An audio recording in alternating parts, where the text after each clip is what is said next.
Հայաստանում չես գտնի հարգելի բարեկամ երկու կուսակցություն, որը հետևողականորեն տարիների ընթացքում տարել է իր կուրսը եւ որոնք նաեւ իրար հակոտնյա են։ Երկու կուսակցություն, որոնք ունեն ռեալ քաղաքական, գաղափարախոսական հակասություններ։ Շատերդ կարող եք ասել Դաշնակցություն եւ Հայ ազգային կոնգրես, բայց եւ Դաշնակցությունը եւ Հայ ազգային կոնգրեսը չդերսևորեցին հետևողականություն։ Բերեմ ընդամենը մեկ օրինակ։ 2008 թվականի մարտի 1-ի դեպքերի բացահայտման թիվ 1 ջատագովը պետք է լիներ Հայ ազգային կոնգրեսը։ Բազմաթիվ ապացույցներ եմ ես ներկայացրել, թե ինչպես է Նիկոլ Փաշինյանը, ով 2008 թվականին առաջին հայացքի ժողովրդի կողմից էր, ընդդիմության կողմից էր, այսինքն իշխանությանը դեմ էր, լավ այսպես ասենք, ֆինանսական ծառայություններ են մատուցել այն մարդկանց, այն զինվորականներին, ում բերել էին Արցախից եւ բաց թողել ժողովրդի վրա։ Թե ինչպես է Նիկոլ Փաշինյանը ֆինանսական ծառայություն մատուցել Օգանովսկում, թե ինչպես է Նիկոլ Փաշինյանը ֆինանսական ծառայություններ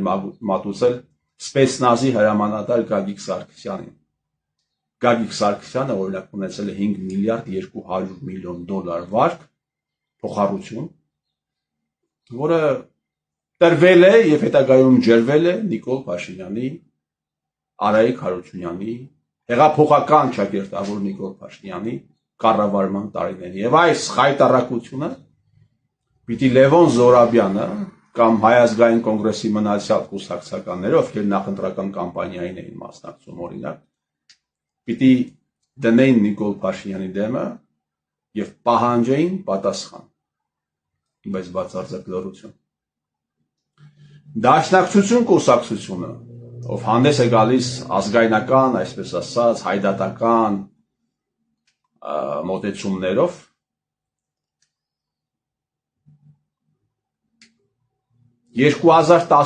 թվականին 2018 թվականի ապրիլ ամսին վարչապետ է ընտրում մեկին, ում նախագահության օրոք ֆուտբոլիստների մարզաշապիկների վրայից հանվում էին Արարատ լեռան նկարները, ում նախագահության օրոք կարելի ասել կասկածի տակ էր դրվում ցեղասպանության հանգամանքը եւ միաձայն այդ կուսակցությունը, խմբակցությունը 18 թվականի ապրիլին նախ վարչապետ է ընտրում Սերժ Սարգսյանին, ում կառավարման տարիներին բազմաթիվ են եղել դեպքեր, տասնյակ են եղել դեպքեր, թե հասարակական սեկտորից, թե բյուրոկրատական համակարգից մարդիկ, ովքեր վերապատրաստում են անցել Թուրքիայում եւ հետագայում ունեցել են կարիերայի թրիշկաձև աճ։ Եվ այդ կուսակցությունը, այդ խմբակցությունը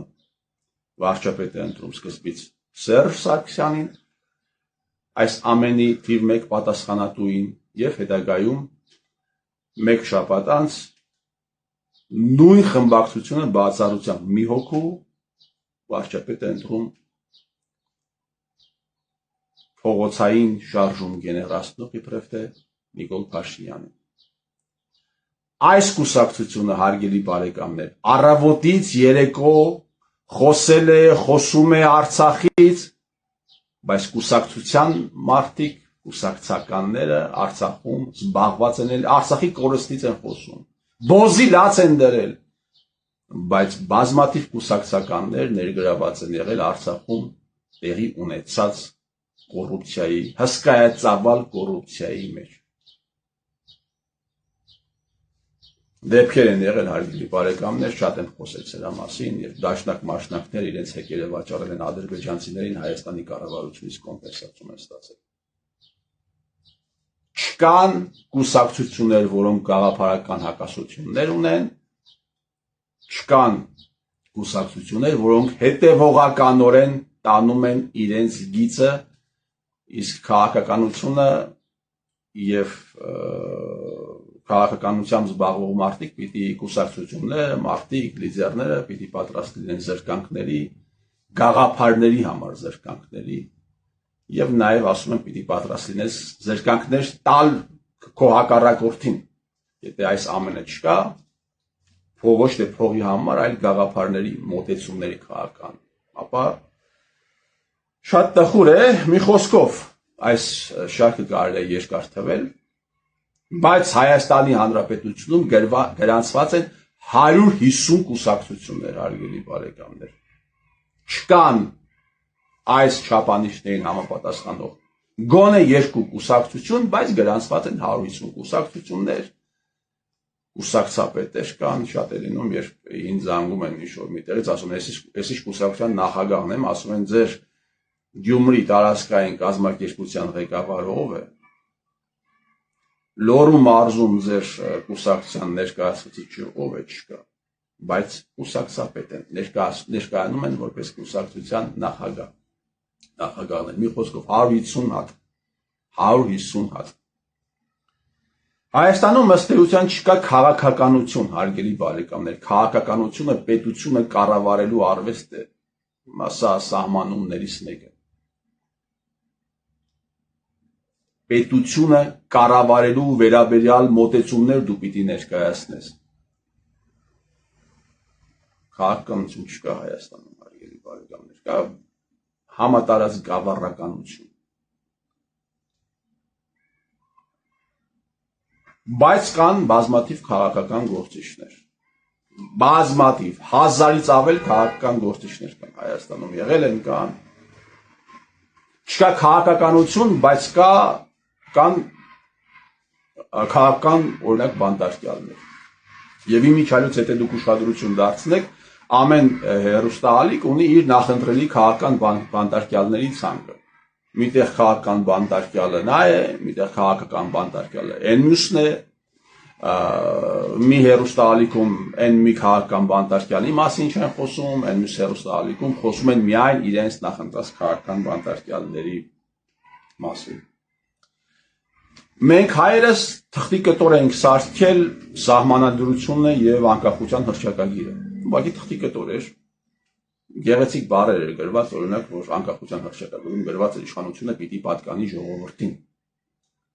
Գրված էր, որ ընդերքը պիտի պատկանի ժողովրդին։ Եվ չեղարկված են այս դրույթները ամբողջապես։ Սահմանադրության մեջ գրված էր, որ հենց այդ նույն ժողովուրդը, ում պատկանում է իշխանությունը, ընտրությունների միջոցով պիտի ձևավորի պետական մարմինները կառավարման, տեղական ինքնակառավարման մարմինները, այս դրույթը եւս հիմնովին երևի չես գտնի սահմանադրության կամ անկախության հռչակագրի մեջ մի դրույթ, որը հիմնովին աղավաղված չէ հայ ջոչերի կողմից ինչ որտեղ նաեւ ժողովրդի մասնակցությամբ։ Բայց մենք հայերս ասում ենք, որ մենք ցույց չենք տա անկախության հռչակագիրը հանկարծ չեղարկեն, սահմանադրությունը փոխեն եւ պրեամբուլայից հանեն անկախության հռչակագրի վերաբերյալ հղումը։ Բայց ինքներս այդ ամենը դարձրել էին թղթի կտոր։ Տեսնում եք ինչ հակասական ժամանակներում ենք, հարաբերություններում ենք մենք ապրում, պարադոքսալ իրավիճակներում։ Հայաստանում չի եղել հեղափոխություն։ Որևէ պետության հատուկ ծառայությունների գործակալները չեն կարող իրականացնել հեղափոխություն այն ռեժիմի դեմ, որի կողմից եղել են հավաքը գրված եւ որին իրենք ծառայել են։ Դա ուղղակի հնարավոր չէ։ Բայց առավոտից երեկո խոսում են հեղափոխական տերորի մասին, խոսում են 37 թվի մասին, խոսում են համատարած կուլակաթափության մասին, հայտարարություն է էլի ուղղակի։ Հազարներով մարդիկ, ովքեր երկիրը կեղեքել են, հազարներով ազատման են գալիս Հայաստանում։ բայց կուլակաթափության գործընթաց է տեղի ունենում զուգահեռ, հետաքրքիր է, չէ՞։ Չի եղել Հայաստանի Հանրապետությունում հեղափոխություն, հարգելի բարեկամներ, բայց ինչքան գիտեմ, գրանցված կա հեղափոխության պահապանների այդպես ջուր կազմակերպություններ նույնիսկ բաց է։ Այս ֆրագմենտը եւս ցույց է տալիս այն վիճակը, որի մեջ մենք բոլորս ապրում ենք։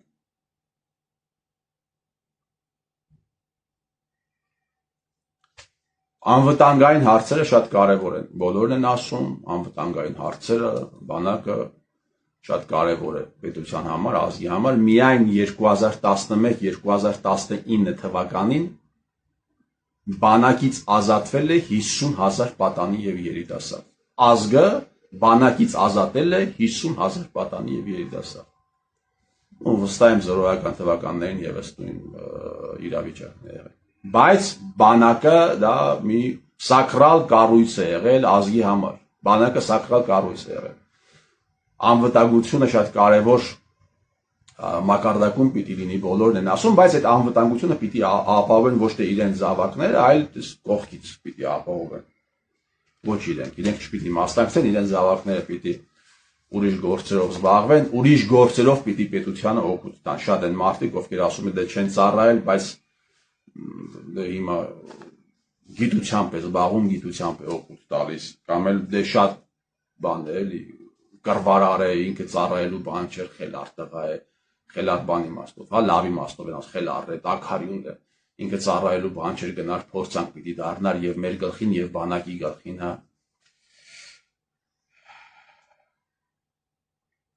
Պատգամավորների ճնշող մեծամասնությունը, հարգելի բարեկամներ, բանակում ծառայել չեն, եղել եւ չեն։ Դնում են Արցախի դրոշները իրանց սեղաններին եւ բոզիլած կապում։ Հենց այդ նույն դաշնակների ճնշող մեծամասնությունը բանակից ազատված է, որոնք հանդես են եկել, հանդես են գալիս հիմա, ազգայնական, ոչ մի թիզական բաներով էին, հռետորաբանությունով էին հանդես գալիս, դրանց ջոջերը բանակից ազատվում էին, պարտադիր զինվորական ծառայությունից ազատվում էին։ Ամբողջ պետությունը պրախադնոյդ որ է դարձել, ամբողջ պետությունը։ Ես մի անգամ ներկայացրեցի, թե ինչպես էին ադրբեջանցիները եկել այստեղ, դրոններ էին բարձրացնում, նույնիսկ Գյումրիում հաղորդումներ էին նկարահանում, պետական ինստիտուտներն էին նկարահանում վերևից, մարդկանցից հարցազրույցներ էին վերցնում։ Ես վստահ եմ, որ այդ այցելությունները գրում են ամեն շաբաթյա բնույթ, ուղղակի այդ անգամ հրապարակվեց։ Ադրբեջանցիները, թուրքերը որտեղից ուզեցել մտել են Հայաստան, որտեղից ուզեցել դուրս են եկել, ինչ հանցագործություն ուզել են իրականացրել են, ամբողջ Հայաստանը պրախադնոյդ որ է եղել եւ է, բայց ազգը մտահոգված է այդ մի հատվածով Սյունիքի, որը կոչվում է թրիփ, Զանգեզուրի միջանցք։ Պրախադնոյդ որի մեջ մտահոգված են Զանգեզուրի միջանցքով։ Եվ որպես կանոն դեֆոլտի շեմին կանգնած պետություն, դեֆոլտի շեմին կանգնած պետություն, ջախջախիչ պարտություն, բազմաթիվ հերոսներ, բազմաթիվ գեներալներ, ճշմարտությունը խեղող ժուրնալիստներ, անարդար դատավորներ, այն համակարգը, այն տարածքը, սա պետություն չէ, Հայաստանը պետություն չէ եւ սա քաղաքական գնահատական չի։ Սրանց իմաստով, հա, սրանց լեզվամտածողության իմաստով, թեպետ սա քաղաքական գնահատական է, ամենաիսկական քաղաքական գնահատականն է, բայց սրանք ինչ են ասում քաղաքական գնահատականի տակ, ամեն մեկը մի հիմարություն կարող է ասել, դա գնահատական են տվել։ Որտեղ քաղաքականության վերաբերյալ իրենց պատկերացումն է այսպիսին։ Պետությունը դա հասարակական քաղաքական կազմակերպություն է, որ ունի ընդգծված սահմաններ, հստակ սահմաններ, որոշակի գոնե որոշակի տարածք, լավ, հələ սահմանների մասին չխոսենք, որոշակի տարածք,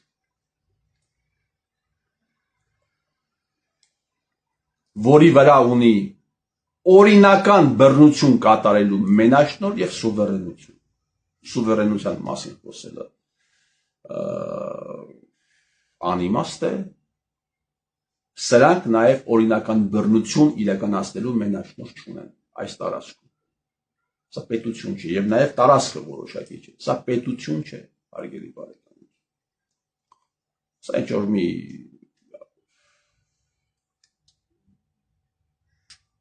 գիտեմ ամեն ինչ կարելի ասել բացի պետությունից, չեմ ուզում կոպիտ բառեր ասել այսօր,